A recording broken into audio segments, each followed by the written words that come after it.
بسم اللہ الرحمن الرحیم۔ حضرت علی رضی اللہ تعالیٰ نے فرمایا، اگر محبت ان سے نہ ملے جن سے آپ پیار کرتے ہو تو پھر یہ مت سمجھے کہ محبت ختم ہو گئی ہے یا آپ محبت لائق نہیں رہے، بلکہ یہ سوچے کہ شاید اللہ نے آپ کو ایک ایسے امتحان میں ڈالا ہے جس کے ذریعے وہ آپ کے بہتر راستے دکھانے چاہتا ہے۔ یہ آپ کو ایسے محبت سے نوازا چاہتا ہے جو زیادہ پاکیزہ، حقیقی اور دائمی ہو۔ محبت صرف لینا نہیں بلکہ دینا بھی ہے۔ اگر آپ کو وہ محبت واپس نہ ملے جس کو آپ کی خواہش کرتی ہے تو صبر اور شکر کرے، کیونکہ محبت اللہ کی طرف سے ایک عطا ہے، اور جو عطا اللہ کے حکم کے مطابق وہی ہمیشہ باقی رہتی ہے۔ یہ دنیا ایک آزمائش ہے اور یہاں ہر جذبہ، ہر تعلق ایک امتحان ہے۔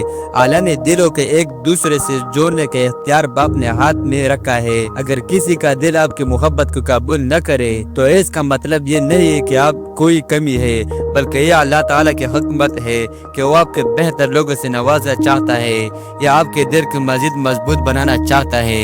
یاد رکھیں، محبت صرف انسانوں کے درمیان نہیں بلکہ اللہ سے بھی ہوئی چاہتی ہے۔ جب آپ کی محبت اللہ کے لیے خالص ہوگی، وہ آپ کے دل کی سکون عطا کرے گا، چاہے دنیا کے تعلقات جیسا بھی رخ اختیار کرے۔ لہذا صبر کرے اور دعا کرے اور اللہ کی محبت کو اپنا سرمایہ بنائے، کیونکہ وہ کبھی بھی آپ کا خیالی ہاتھ نہیں لوٹائے گا۔ ویڈیو دیکھنے کے لیے بہت شکریہ۔